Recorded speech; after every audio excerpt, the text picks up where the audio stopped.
Hello friends and students, welcome back again JD classes. आप सबका फिर से मेरे यूट्यूब चैनल में स्वागत है। फिर से हम स्टार्ट करते हैं बायोलॉजी का एक नया टॉपिक।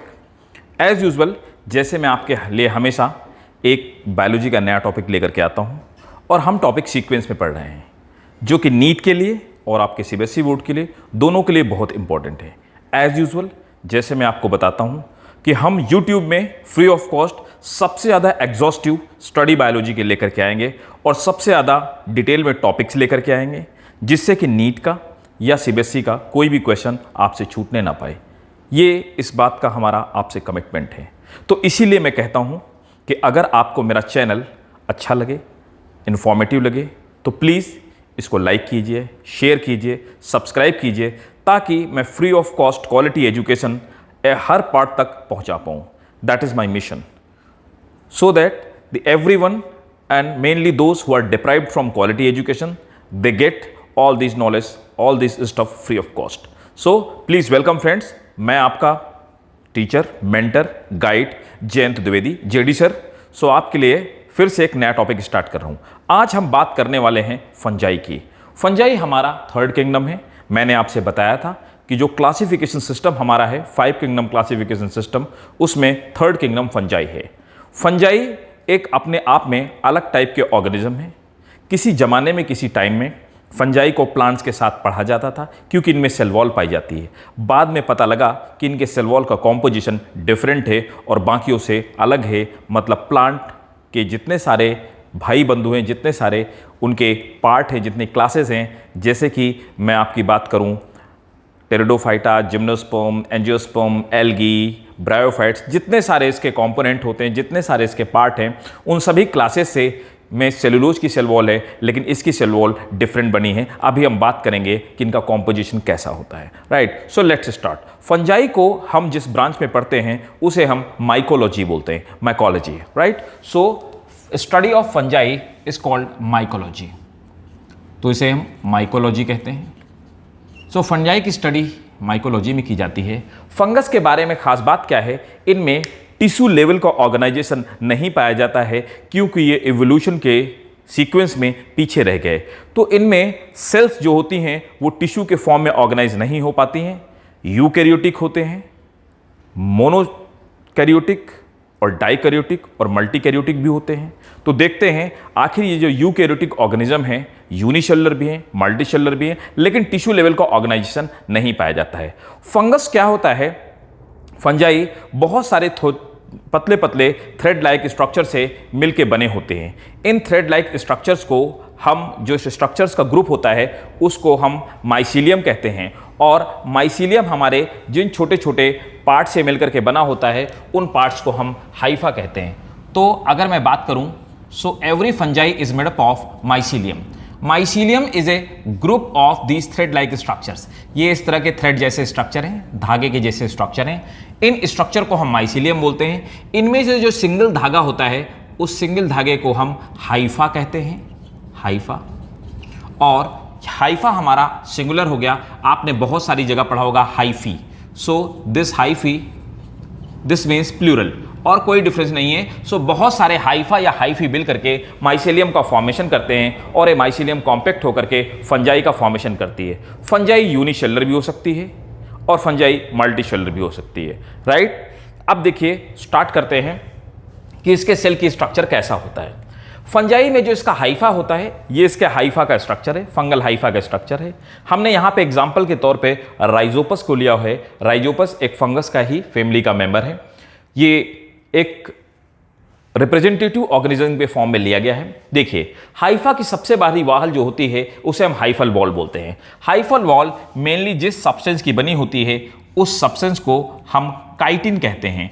काइटिन को फंगल सेलुलोज के नाम से भी जाना जाता है। This is called fungal cellulose, तो इसे फंगल सेलुलोज के नाम से भी जाना जाता है। काइटिन एक कॉम्प्लेक्स कार्बोहाइड्रेट है। ये इजीली डाइजेस्टेबल नहीं होता है। अब आते हैं आगे के कॉम्पोजिशन में। दूसरा इसका एक मोटी सी हाइफल वॉल होती है जो कि काइटिनेशियस या काइटिन की बनी होती है। इसका इंटरनल जो कॉम्पोजिशन होता है वो प्लाज्मा मेम्ब्रेन का बना होता है। एज यूजुअल प्लाज्मा मेम्ब्रेन भी हर जगह जैसे बनी होती है बाई लेयर ऑफ लिपिड, मतलब 2 लिपिड की लेयर और प्रोटीन की बनी होती है। उसके अंदर आते हैं इस तरह के एंडोप्लाज्मिक रेटिकुलम पाए जाते हैं। एंडोप्लाज्मिक रेटिकुलम का जो फंक्शन होता है सीक्रेशन करना या एंजाइम्स या हार्मोन्स का सीक्रेशन करते हैं। एंडोप्लाज्मिक रेटिकुलम इसमें बहुत ज़्यादा डेवलप्ड स्टेट में नहीं पाए जाते हैं, लेकिन यहाँ भी ये एंजाइम्स के सीक्रेशन का फंक्शन करते हैं और डाइजेशन में हेल्प करते हैं। नेक्स्ट आते हैं राइबोसोम। राइबोसोम इन्हीं के ऊपर चिपके हुए होते हैं एंडोप्लाज्मिक रेटिकुलम के ऊपर और ये प्रोटीन की सिंथेसिस का फंक्शन करते हैं। लिपिड के छोटे छोटे ग्लोब्यूल्स पाए जाते हैं जो कि इसके अंदर फूड रिजर्व के फॉर्म में होते हैं। कुछ वैक्यूल्स पाई जाती हैं। ये स्ट्रक्चर इनसे प्लांट से मिलता जुलता है। एज यूजुअल जैसे वैक्यूल का यहाँ पे भी फंक्शन होता है किसी भी चीज़ को, किसी भी सब्सटेंस को इकट्ठा करके रखना। प्लस माइटोकॉन्ड्रिया पाई जाती हैं जो एनर्जी जनरेशन का फंक्शन करती हैं। साथ में ये वाला स्ट्रक्चर आप देख रहे हैं, दिस इज न्यूक्लियस। न्यूक्लियस के अंदर न्यूक्लियोलस भी मौजूद है और यहाँ पे क्रोमोसोम पाया जाता है। क्रोमोसोम्स यहाँ पे वेल डेवलप्ड होते हैं। न्यूक्लियस यूकैरियोटिक सेल है तो न्यूक्लियस वेल डेवलप्ड होती है, न्यूक्लियोलस भी है और क्रोमोसोम भी है। साथ में अगर बात करते हैं तो ये इंटरनल स्ट्रक्चर सॉल और जेल के फॉर्म में जो स्ट्रक्चर पाया जाता है, इस बेस स्ट्रक्चर को हम प्रोटोप्लाज्म बोलते हैं। ये सॉल और जेल की स्टेट में कन्वर्ट होता रहता है। ये क्या होते हैं, एंडोप्लाज्मिक क्या होते हैं, इनको हम लोग एक सेल वाले टॉपिक पे पढ़ेंगे जिसमें स्ट्रक्चर ऑफ सेल्स एक आपका चैप्टर है, उस चैप्टर में हम लोग इसको स्टडी करेंगे। ये 11th का ही पार्ट है, मींस फर्स्ट ईयर में ही हम लोग पढ़ते हैं, राइट। Next dictyosome. डिक्टियोसोम और एंडोप्लाज्मिक रेटिकुलम में क्या डिफरेंस है? अगर आप मेरी बात को ध्यान से समझ रहे हैं, पढ़ रहे हैं, तो प्लीज कमेंट बॉक्स में आप मुझे जरूर बताइएगा what is the difference between dictyosome and what is the difference between endoplasmic reticulum.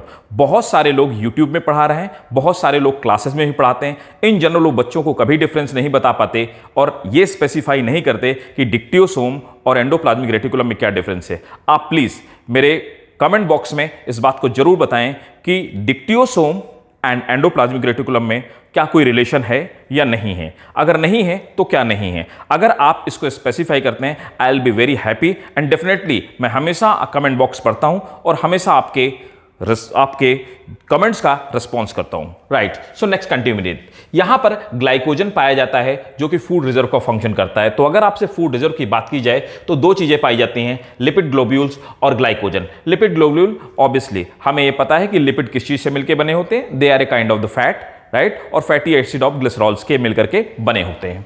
अगर मैं ग्लाइकोजन की बात करूं, ये कॉम्प्लेक्स कार्बोहाइड्रेट है और हम पहले से ही जानते हैं कि ह्यूमंस की बॉडी में भी जो फूड का स्टोरेज होता है वो ग्लाइकोजन के फॉर्म में होता है। ऐसे ही फंगस की बॉडी में भी कॉम्प्लेक्स ग्लाइकोजन के फॉर्म में फूड का स्टोरेज होता है। फंजाई की अप्रॉक्सीमेटली 1 लाख स्पीसीज पाई जाती हैं और इनका जो मोड ऑफ न्यूट्रिशन है उसके बारे में अब बात करते हैं।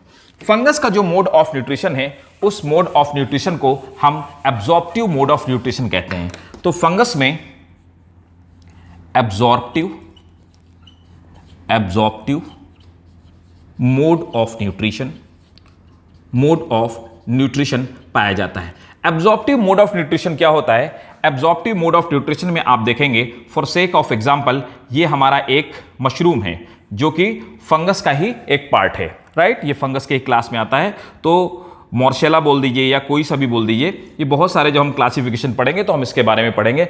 अब यहां पर क्या होता है, ये अपने राइजोइड लाइक स्ट्रक्चर से यहां से एंजाइम बाहर निकालते हैं। एंजाइम को बाहर सीक्रेट करके ये एंजाइम क्या करते हैं, बाहर जितने भी सड़े गले या डेड और डिकेइंग ऑर्गेनिक मटेरियल जो होते हैं उनको ब्रेक करने का फंक्शन करते हैं, जिस प्रोसेस को हम डाइजेशन कहते हैं। ये डाइजेशन का काम करते हैं। डाइजेशन के बाद जो भी डाइजेस्टिव न्यूट्रिएंट मटेरियल होता है, उस न्यूट्रिएंट मटेरियल को ये अपनी बॉडी में एब्जॉर्ब कर लेते हैं। तो सबसे पहली बात, इसमें जो न्यूट्रिशन होता है एब्जॉर्प्टिव मोड होता है। इसका यही मतलब हुआ कि फूड बॉडी के बाहर डाइजेस्ट किया जाता है, बॉडी के अंदर डाइजेस्ट नहीं होता और उसको बॉडी में फिर एब्जॉर्ब कर लिया जाता है।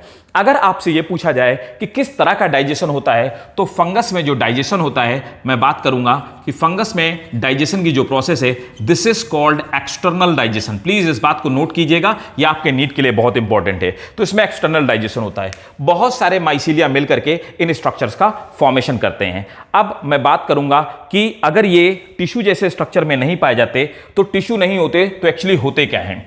अब इन बातों को आप मेरे हिसाब से नोट कर चुके होंगे। अब देखिए यहां पे टिश्यू जैसा स्ट्रक्चर नहीं बनता है जैसे कि पैरेन्काइमा, क्लोरेन्काइमा, स्क्लेरेन्काइमा, बाकी तरह के टिश्यूज के बारे में आप पढ़ते हैं, ऐसा कोई टिश्यूज में नहीं पाया जाता है। क्यों? क्योंकि ये प्लांट से पहले डेवलप हुए होंगे और इवोल्यूशन के सीक्वेंस में इनमें टिश्यू जैसे स्ट्रक्चर नहीं डेवलप हुए। तो आखिर इन्हें हम कहते क्या हैं? इनमें जो टिश्यू जैसा स्ट्रक्चर पाया जाता है उसको हम लोग कहते हैं प्लैक्टेनकाइमा, राइट? तो plectenchyma can be divided into two category. So प्लैक्टेनकाइमा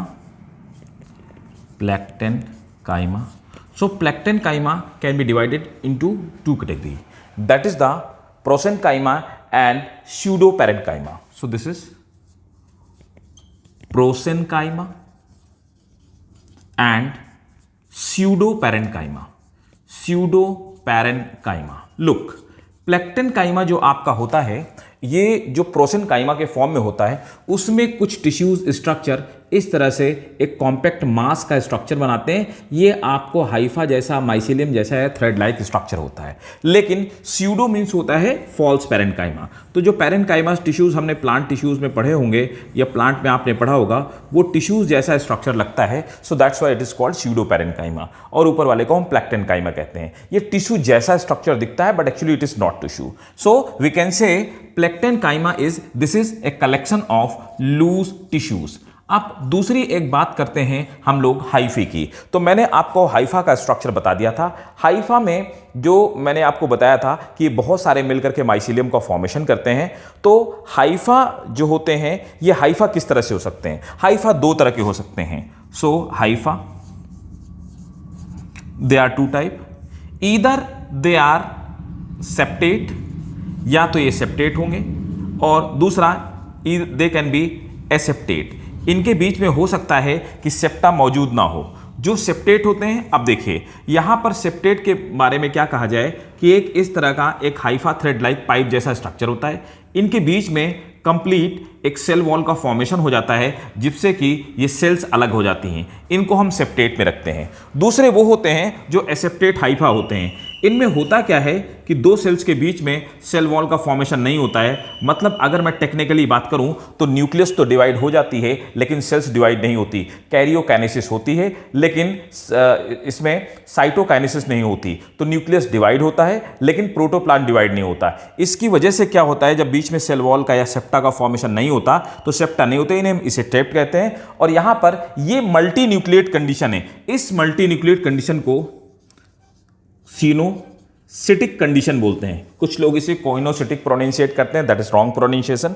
actually इसे हम सिनोसिटिक कंडीशन बोलते हैं। So this multinucleate hypha are called coenocytic condition.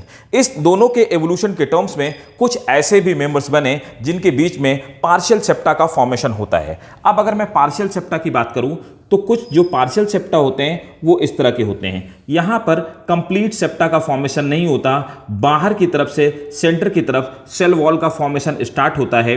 मतलब कि सेंट्रीपिटल सेल वॉल का फॉर्मेशन स्टार्ट होता है और बीच में पोर जैसे स्ट्रक्चर रह जाते हैं, राइट? तो इन्हें हम लोग क्या बोलते हैं? इनको हम लोग बोलते हैं, इन्हें कहते हैं पार्शियल सेप्टेट, राइट? या इनके बीच में पोर पाए जाते हैं। इन्हें हम सिंपल पोर ही कहते हैं। लेकिन कुछ ऐसे मेंबर भी होते हैं जिनके बीच में कुछ स्पेशल टाइप के सेप्टा पाए जाते हैं। ये सेप्टा ड्रम के जैसे दिखाई देते हैं या बैरल के जैसे दिखाई देते हैं। तो अगर इनको फ्रंट से देखा जाएगा तो ऐसे दिखाई देंगे। ये कुछ इस तरह से बैरल शेप सेप्टा का फॉर्मेशन करते हैं। ये जो बैरल शेप सेप्टा होता है इन्हें हम डोलीपोर सेप्टम कहते हैं। Dolipore septum. तो डोलीपोर सेप्टम आप जरूर याद रखिएगा, इट इज वेरी इंपॉर्टेंट। ये बहुत पिक्यूलर फीचर है फंजाई का और ये बहुत बार पूछा गया आपका, राइट? तो डोलीपोर सेप्टम एक स्पेशल टाइप का जो सेप्टम होता है, ये डोलीपोर सेप्टम जिसका स्पेशल फीचर है उस फंजाई को हम बेसिडियोमाइसिटीज कहते हैं। तो बेसिडियोमाइसिटीज नीट का इंपॉर्टेंट क्वेश्चन है, याद रखेंगे। बेसिडियोमाइसिटीज में डोलीपोर सेप्टम पाए जाते हैं। They are partial septa and they are barrel like structures, right? कुल मिलाकर के आखिरी में मैं आपसे ये कंक्लूड करना चाहूंगा, इसमें सेक्सुअल और एसेक्सुअल रिप्रोडक्शन दोनों ही होते हैं। फंजाई का एसेक्सुअल रिप्रोडक्शन में बहुत सारे स्पोर्स का फॉर्मेशन होता है, दे मे बी एक्सोजिनस स्पोर और एंडोजिनस स्पोर। इसके साथ में सेक्सुअल रिप्रोडक्शन बहुत तरह से होता है, कॉन्जुगेशन के थ्रू होता है, गैमीट के फ्यूजन के थ्रू होता है, हाइफा के फ्यूजन के थ्रू होता है। तो इसका सेक्सुअल और एसेक्सुअल रिप्रोडक्शन बहुत इंपॉर्टेंट है। एसेक्सुअल रिप्रोडक्शन मैं आपको नेक्स्ट वीडियो में दूंगा। एसेक्सुअल रिप्रोडक्शन इसलिए इंपॉर्टेंट है, नीट में बहुत सारे क्वेश्चंस पूछे जाते हैं, आपके स्कूल में भी बहुत सारे क्वेश्चन पूछे जाते हैं, तो आप मेरे साथ जुड़े रहिए, please stay connected we. Thank you ladies and gentleman watching me. और मैं आपको लास्ट में यही कहना चाहूंगा, अगर आपको मेरा वीडियो इंफॉर्मेटिव लगा हो, अगर ये लगा हो कि दूसरों से डिफरेंट है, अगर ये आपके लिए फ्रूटफुल लगा हो, तो प्लीज अपने दूसरे दोस्तों तक इसको शेयर कीजिए, अपने कलीग तक इसको शेयर कीजिए और प्लीज आप इसका बेनिफिट रहे। So thanks ladies and gentleman watching me.